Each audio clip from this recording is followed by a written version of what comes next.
Welcome back, everyone. For today's video, we are back once again, and we are going to be resuming with our educational speedrun series. So, without further ado, let's jump right into the action with a 10-minute game.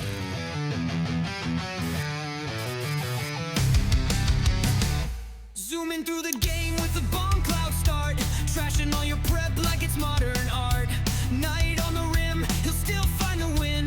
Chat's going wild, bro thinks he's Hikaru again. Oh hey, hey, he's smurfing play-by-play, beats you blindfolded, still sipping latte. Queens are flying, eagles meet defeat, just another speed run on Hikaru Street.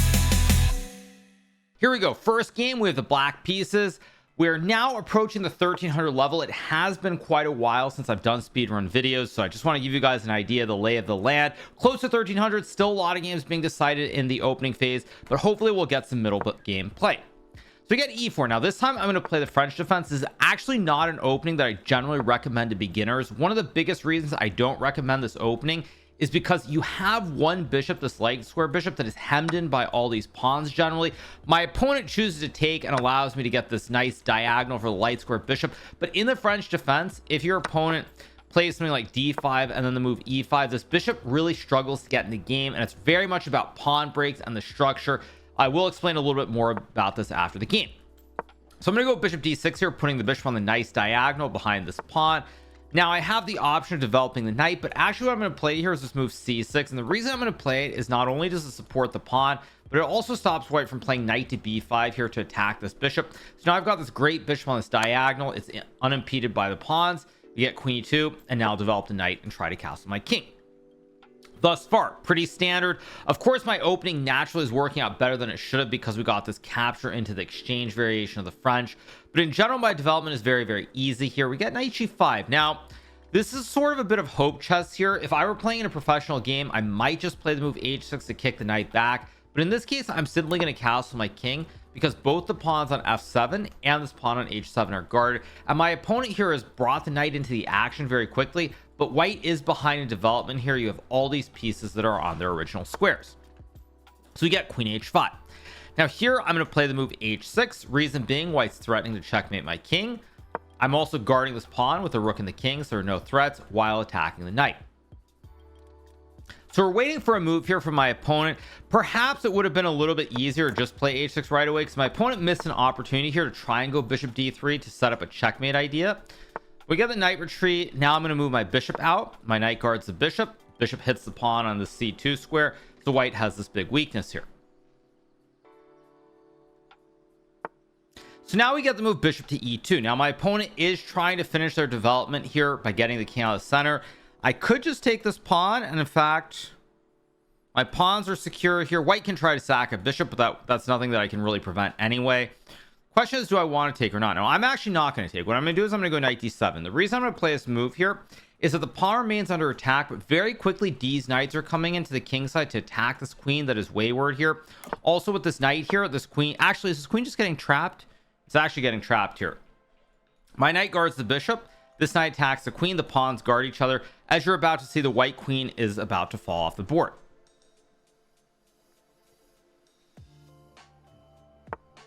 You go knight g6 here. All the squares are covered here. The bishops are covering the critical diagonals.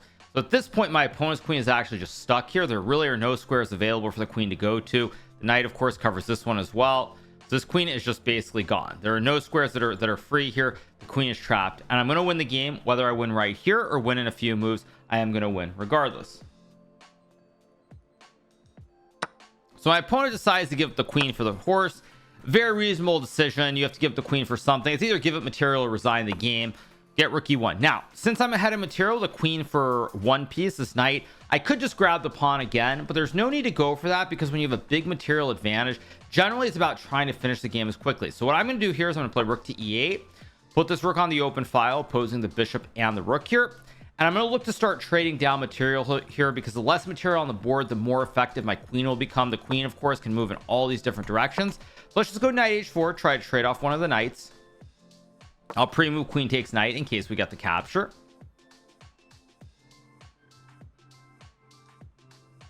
You get rook c1. I'm glad to trade the knights here. Why not? I'm gonna go here. Happy to trade a bishop for a knight, an even trade. I could of course give up something like a rook for a bishop by sacking the rook, but in general I'm looking for the even trades, because even though this would be good to take one piece off the board here, it doesn't really matter that much. So we'll trade. I'm gonna trade this down.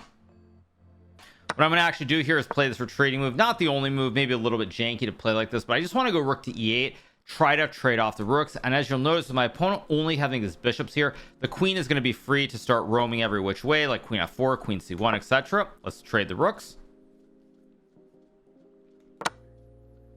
And now, even at the beginner level, one thing that you'll notice, and this is why I advocate these even trades, is that my opponent here doesn't have many pieces left to attack with. So with only the 2 bishops, it's going to be very hard for me to blunder my queen. Like here, I can see the bishop guards the pawn. And generally, even as a beginner, I would think that you're tunneling on these pieces. You're focusing on what they're doing, what they're attacking, what they can do.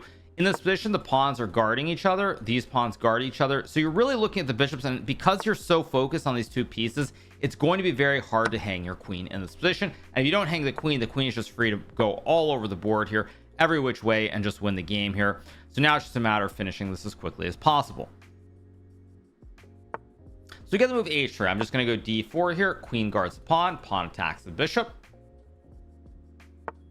Got bishop e1. I think I'm going to go here, pin the bishop and the king, and go here. Idea to play bishop b5 to hit the king on this diagonal and win the game. At this point, there's really not a whole lot that can necessarily be learned from this game at this point, but nonetheless, I try to give you these basic themes of simply trading off all the pieces when possible. Now here, taking is probably what I would say if you're looking for the even trade, but I can actually end the game even quicker, because when I play d3, my bishop guards the pawn. If this bishop goes away, my pawn is going to push forward even further. So my opponent chooses to resign the game.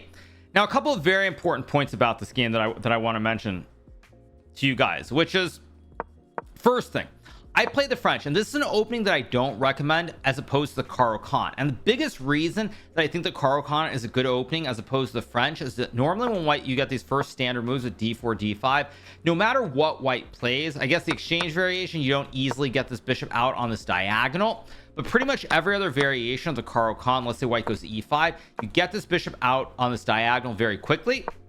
If you were to play e6, this actually be a bad move because this bishop is walled in by all the pawns here, so it's not what you're generally hoping for.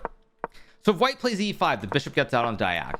If white plays knight c3, you can take, and again the bishop gets out on this diagonal.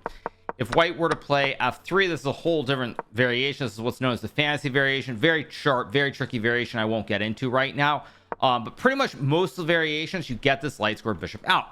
Now when we compare this to the French, after e6, let's just say knight f3 and d5, or d4, d5, doesn't really matter what the move order is. Here, if white plays move e5, black is supposed to go c5, and after say c3, knight c6, and knight f3, this becomes a very structural game with the connect 3, the big white center. At some moment, black tries to play f6 usually, but the play is very, very dynamic. It's all about the pawn structure, and as a beginner, it's going to be very hard to understand the pawn breaks. It's probably the most advanced concept I can think of that you're going to learn. It's one of the last things you learn once you're gradually becoming an intermediate or an advanced player.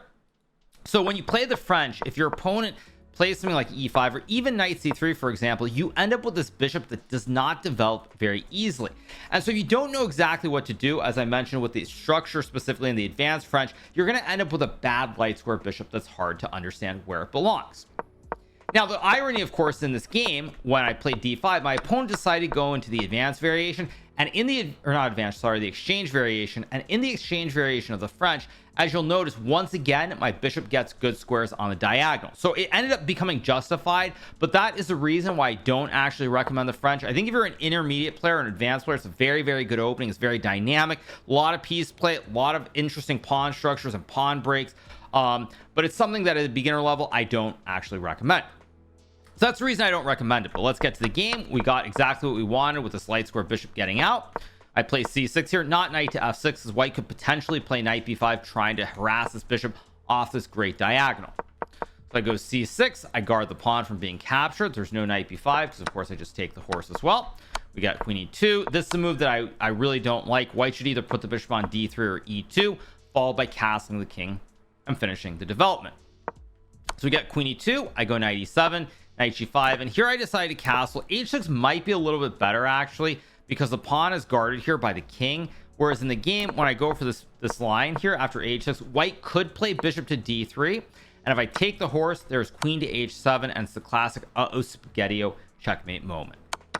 So we get knight f3. I go here, bishop e2, played knight d7. Not the only move. I figured that if I take and white castles, the game goes on. When I play knight d7, I have this very nasty idea of moving these knights, which we saw in the game. White is actually already in a lot of trouble. The best move according to the computer is knight to h4, takes and castles. But now after saying knight f6, queen f3, and something like knight to g6 here, black is simply up a pawn on the c file. And after the trade, bishop takes with the extra pawn, black has great chances to win the game.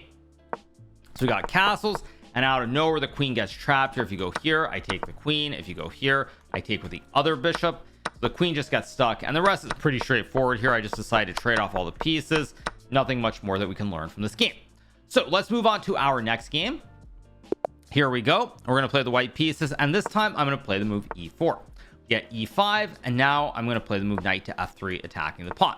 We get knight c6. Now, as I've mentioned a few times at the beginner level, I'm very partial to the scotch with d4, probably because I'm a touch biased. It is what I played as a kid growing up, but I don't really feel like playing it in this game, so let's play something a little bit more standard. So what I'm going to play here is I'm going to play this move bishop b5. This is what is known as the Ruy Lopez variation. We get knight to f6, and now I'm going to play the move d3. Now, very rarely are you going to see this Berlin variation at the beginner level, but even though castles is objectively one of the most trying lines here, I'm going to go d3 just because at the beginner level, you see a pawn under attack, you might as well guard it. Get bishop c5. I'm going to castle here. My opponent is actually playing this like a professional player so far. This is a top level 2700 plus opening here. Black should play the move knight d4. I've played this from both the white side and the black side. After the game, I'll point out why it would be impossible to take the knight and win a pawn. This is actually one of the reasons I don't actually like this opening at the beginner level, because there are these little tricks which, if you don't know them by heart, could definitely happen, and you could lose the game without much of a fight. So I'm going to go c3, and the reason I'm going to play c3 is I'm looking to play d4 to build this big white center here, and this pawn push supports that. Bishop g4, let's kick the bishop away. We'll get bishop h5. I assume to keep the pin. Bishop takes f3 would just be a bad move here. It's an even exchange, but then it gives me these two bishops on the great diagonal, so I assume we'll get the bishop back to keep this pin alive on this diagonal. So we get h5. Now h5 is actually a very, very inspired move by my opponent. This might in fact be a good move, I don't know, but when your opponent tries to play on the wing or the edges of the board, usually the common theory, I guess, that's the wrong word. The general principles in theory go that if your opponent's attacking on the edge of the boards, you should try to play in the center. So I'm going to attack this bishop here with the pawn. Everything is kind of hanging. This bishop's under attack. This bishop's under attack. I have d5 to win the knight as well. This is a very, very chaotic position, and I actually think I'm most likely just winning here. But what you will have noticed so far in this opening is that none of this is necessarily standard, and this requires a good understanding when my opponent goes h5 to not take the bishop right away, to play d4 and play in the center. And it's not something you can really gamify, or just like it will occur all the time in your games. So because of that, that's one of the reasons that generally I don't actually like the Ruy Lopez, because there's so many different setups, so many different piece placements, and it's very hard to understand what to do. Now we get bishop b6, and what I'm going to do here is I'm going to ignore this bishop. I'm actually going to play d5. This knight can't go because of the king on the diagonal, and so I'm going to win either this knight or this bishop down the road, but at the very least this knight is going to fall off the board unless my opponent sacrifices a ton of material. For anybody who is an advanced level chess player, I will point out, of course, that in this position, after takes, knight g5, white would also be winning, but I don't want to take this bishop because in these videos, when we're talking about the beginner level, it's very imperative that you understand the tricks that your opponents are trying to aim for, and this is one of the most common tricks here, where your opponent tries to give you the fish hook and get you to take a piece and then checkmate you on an open file. So we get a6. I'm just going to drop my bishop back here, keep this pin alive towards the king. The knight still can't go anywhere. So now we get the move bishop takes h3. This is a move that doesn't really do anything in particular. I think I can just take the bishop because this pin is still alive here. I still have this pin in play. So with this pin in play and my king side, just moving my king up. Okay, now my opponent's just going all in crazy mode. Let's just take the knight. We're up 2 pieces here. My opponent could take this pawn, but with the rook, I'll gobble up both the bishop and the knight here. The one issue I do have is that I have not developed any of these pieces on the queen side, but unless my opponent can do something immediately, the extra material should play a decisive role. So now we get the move king to f8. I'm going to try to develop my pieces here. As I just mentioned, I have 4 pieces on the original squares. Actually, let's attack the rook. Let's grab this 1 extra pawn. Doesn't really matter per se, but I am attacking the rook. So I grab this pawn, the rook goes, and then I'm going to develop this knight, try to bring these pieces into the game very quickly. My opponent actually isn't really attacking here because the rook and the queen, the king and the rook are kind of not doing anything. The queen can maybe come to f6, but as long as I can get these pieces to the center of the board very, very quickly, everything should be leading to a victory. But when you're ahead of material, if you're not actually that developed in the game, you always want to be paying close attention to how do you bring the piece into the game. Now, much like the other game, because I'm way ahead of material, I also don't mind these even trades, because without the knight or the bishop, for example, my king, even though it's currently a little bit open on this file, will become very, very safe because my opponent just doesn't have enough pieces to attack the king with. Now, I actually expect knight takes pawn, and I'm going to sack the rook and take like this. This is what I expect. We'll see if that's what happens or not, but that is my initial expectation. So you get the move knight g3, not a bad move. I cannot capture the knight due to this pin. So I'm going to slide the rook, threaten to bring the rook down to the back rank with the bishop and the rook guarding this critical square, or the bishop guarding this critical square for the rook. You get queen f6. And now I have to be a little bit careful. My opponent is trying to bring all these pieces over to the king side. There are many ways to win here, but I'm going to go bishop to e3. Try to get rid of this bishop on this nasty diagonal. If there's a trade of bishops, I'm more than happy, of course, because as long as I can keep these 2 pieces off of my king, I will win quite easily. So we take with the rook here, 1 less piece. Now the knight is under attack. There's no pin any longer. We get to move knight to f5, and what I'm going to do here is I'm going to play rook to e8 check. And the reason I'm going to do this is after the trade, you'll notice here that I'm 1 square away from queening this pawn by pushing it to the end of the board. My opponent has to capture, so I can just pre-move it very safely. And now I'm threatening to promote this pawn to a queen here at the end of the board. My opponent does have a spite check, but I just hide my king with these 2 pawns. Nothing here. The pawn covers this square. So if my opponent does check me, I'll just slide the king here. There's no checks to the pawn, and I will win the game because this pawn is about to become a queen. So we get queen to d8. Good move for my opponent. It stops me from queening. Now I'm going to go queen to d5, threatening both the checkmate with the bishop and the queen, but also attacking this pony on f5. You'll also notice here that my opponent does not have any pieces near my king now. My opponent will have to capture this bishop, and then I capture the knight, or we can just get checkmate. But let's say my opponent were to play this move, queen takes bishop and takes. You'll notice my king here is safe. This back rank is covered. There's no real way to attack the king. And so by trading off all these pieces and getting rid of these pieces near my king, I win the game very easily. So let's go into a little bit of the analysis. This Ruy Lopez, I castled. Worth pointing out that this would be a big blunder after takes and knight takes pawn. There's queen to d4, which not only attacks the knight, but also hits the pawn. So if I move my knight, trying to save the knight from being captured, then black takes, and this is an instant checkmate. So in this position, white is effectively lost here. If I castle and black takes, black has an extra knight and should go on to win the game. It's very important to note because these ideas exist, but if you're a beginner, I'm talking about say the 1000 level or around there, these are things where if you don't know them by heart, you'll get in these situations and you could actually make these blunders. So that's why I castle here. We get d6, c3 here, trying to push to build this big white center in the middle of the board. We get this move, and now the move h5. Now here the fish hook is not particularly strong. My opponent's concept is actually quite good. There is a different variation of the Ruy Lopez where black can actually go for this right away, where after h3 you play this move h5 guarding the bishop, and if white takes and takes the pawn, you're like extra knight, right? But after queen to h4, suddenly there's this massive threat of checkmate on both these squares. If you move the rook, it's just checkmate in 1. If you play a move like, I don't know, like d4, it's same thing, checkmate. And if you move this f pawn trying to escape, so the king gets out here, after you push the pawn, black goes g3 here, cutting off this escape square for the king. And the checkmate on h1 is basically unstoppable. You can try to play queen h5, but next turn I'm going to go queen h1. The king does not have an escape square, and the game ends immediately.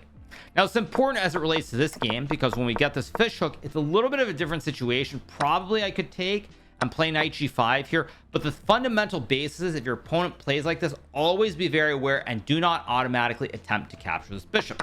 That's why I ignored it. I played this move d4 here, attacking the bishop. We got this bishop b6. Had my opponent traded the bishop for the knight, I would have taken with the pawn here, and the reason is if I take with the queen, this is a free pawn for black, and after I take, If black takes the pawn, I can simply take the bishop, and the knight cannot capture due to the pin of the king. But again, with all these diagonals, all the chaos in the middle of the board, the fish hook as well, very, very tough to handle this position if you're a beginner or a lower intermediate player to begin with. So we got d5 here. Now the knight is simply pinned. I go back, we get the sacrifice. At this point, the game is basically over. Another important thing about this pin is these sorts of pins can occur in a lot of positions, but it's very important to note that if your opponent is able to play a6 and then b5, this does stop you are unable to win a free piece here if your opponent can push both pawns. Whereas in this game, when we got to this position, you'll notice here there's no pawn push to break the pin. So without the ability to push the pawn, the game immediately ends. But there are going to be many situations in your chess career, even as a beginner, where you will get some kind of pin like this and you'll think the game is over, and then your opponent goes a6 and b5, breaks the pin, and you end up in a situation like this where it's just simply an even trade of a knight for a bishop. All right, so we get the win. The rest of the game I don't think was really all that eventful. Yeah, there wasn't much more to add. So let's play one more game for the road. So we get the white piece again. This time I'm going to play e4. Now, thus far in our first two games, I've played openings I don't necessarily recommend at the beginner level, and they both worked out surprisingly well. So let's try to get back to basics. So we get the move c6. Now, this, of course, is the Caro-Kann, which I mentioned in our first game. I'm going to play the move d4. And I'm going to go for my childhood favorite, which is the exchange variation with bishop d3 here. Very similar to the exchange French. I get this really, really nice bishop on this diagonal.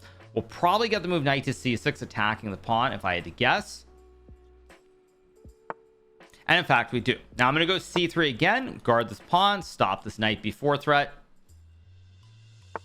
And now we get knight to f6. Now I'm going to go bishop to f4 here. You'll notice I've got a great bishop on this diagonal. I also have a great light square bishop as well on these two diagonals. I can't draw my arrows correctly. So these really nice bishops, and I just want to develop my knight, castle my king, and then play the middle game. Now, this is a system that was used by two of the former world chess champions, Jose Raul Capablanca from Cuba, as well as Robert James Fischer from the United States. So we get e6, so I go knight to f3. Very easy development, just going to castle my king out of the center, and then bring this other knight and try to bring the rook to the center of the board. So we trade the bishops. I'm going to castle here. We're going to get castles, and now I'm going to play the move rook to e1. And the reason I'm going to play rook to e1 here is I'm trying to put this knight here on e5, where it's supported by both the pawn and the rook. I'd also point out another important reason to play rook to e1 here is that in this position, this light square bishop is very passive. Black would love to push the pawn and bring this light square bishop out, but now this pawn push is no longer available, so this bishop is going to suffer in the game. So we get rook to e8. Now, I like this move. My opponent's trying to push the pawn and open up the diagonal. So now I go knight to e5. If my opponent trades the knights, the queen and the knight get forked here with the rook supporting this pawn. What this also means is that if my opponent can't trade, now this bishop is going to be very, very sad. It's going to be sad for probably the rest of the game and not become an active piece. Whereas my light square bishop here is really, really well placed. And in fact, this is a huge blunder. I think this might have occurred in one of our earlier games where I'm able to sack this bishop and bring the queen in to hit this pawn on f7, and the game is actually pretty much already over. This is what is known as the classic 90-degree right triangle. This does occur in a lot of these exchange Caro-Kanns or exchange Frenches, where you get this chain of three with a bishop and a knight going to e5 or g5 very specifically. So we get the move king takes bishop. I throw in the check, hitting the king. I'm going to take this pawn with check next move with the knight supporting the queen. I'll pre-move it.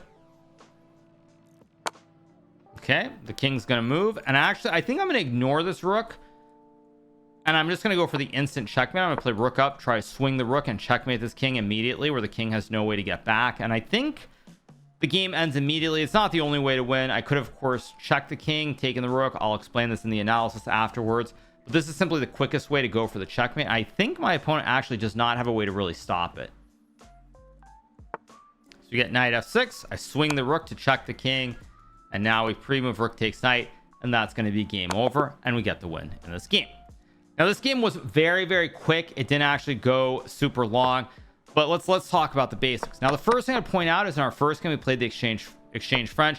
Same basic concept here. I play c3 because if I move my knight to f3, black always has the option to try and kick this bishop off the diagonal. So I go c3, cutting off the square and guarding the pawn. Very, very nice. It also creates a nice little diagonal so this bishop can retreat at some point as well. We got this.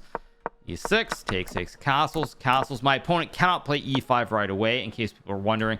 After takes, there's rook to E1, pinning the knight on this E file. And after knight to D7, I can simply take, and now play the move pawn to F4, winning this knight due to the pin. So we get castles. I go rook to E1. If E5 just takes, knight and rook support the pawn, and I'm going to win the game. So we get this, I go here, and now I get knight d7. If my opponent were to trade the knights, then the knight and the queen get forked. And after takes, and knight d2 here, I simply have an extra piece on the board. With all this kingside action looming for my queen and my bishop, this should be completely winning. So we got knight d7. Now here, it's already a very bad position for my opponent.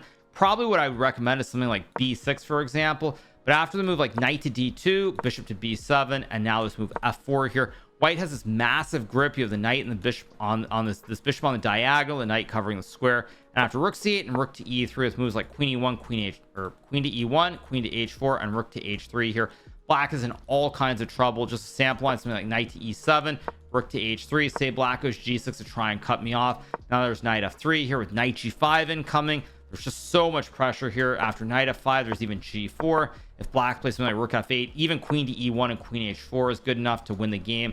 Or a move like knight to g5, putting massive strain on these black pawns on the king side. So that's why my opponent played knight d7. Now, if I did not have this tactic, let's say, for example, we were to reach this position with knight to d7 played here. Now what I would do is I would play f4 again, over protecting the horse in the center. If my opponent were to trade, I would capture with the f pawn and then start playing on this open f file, maybe even going for something like a legendary triple stack with rook to f1 here. At any rate, white is doing very, very well here with the triple stack. There are also serious dark square weaknesses for the king, so black is in all kinds of trouble. This is also why generally you don't want to play a move like g6 unless you're going to fianchetto the bishop, because it does create some serious weaknesses in the long term. So let's say we were to get this, for example, it would be the exact same. I still would go f4, and after takes, I still would take with the f pawn, and then I would play something like queen to g4, maybe rook e3, rook g3, maybe rook to f1. But there's going to be massive pressure on the king side here, and white is already close to winning the game. So maybe I didn't go super in depth as I would have liked to with this middle game, these middle game strategies, but I will say this is why I really like the exchange Caro-Kann in general, because it's very easy to play. Bring the bishop, bring the knight, castle the king. Your opponent tries to cut off the bishop f4 idea, you can go knight to a3, and then you can play something like knight to e2 here, same idea, bishop to f4, or even something like knight to c2, trying to go knight to e3 as well, something like this, for example, and then knight e2 and bishop f4. But it's very easy play where you're able to finish your development without your opponent being able to really disrupt it. And the plans are pretty much universal in this exchange variation. You're not going to suddenly, other than this queen c7 variation specifically, which stops white from going bishop f4, you're always going to go bishop to f4, knight to f3, castles, and knight bd2. You're going to try to get this set up with knight f3, bishop f4, castles, and something like knight d2. And followed by rook to e1 and knight to e5. And this is also, of course, very similar to the London system that we've mentioned in previous videos. So would have liked to have gotten more of a game in this final game, but nonetheless, that's 3 good games for this latest episode of our educational speedrun series. So I hope you guys have enjoyed this. Let me know what you think in the comments. I know it's been a while since I did one of these videos, but at any rate, I hope you guys did enjoy it and you learned something from the video. And of course, if you have any suggestions of possible openings that you want me to play, even if I might not recommend them at the beginner level, definitely do let me know in the comments as well. So on that note, I hope you guys have enjoyed this episode of our educational speedrun series. If you're not already subscribed to the channel, make sure that you smash that subscribe button below, and we'll be back with more great content in the very near future. Hope you guys enjoyed it and have a great rest of your day. See you soon. Bye.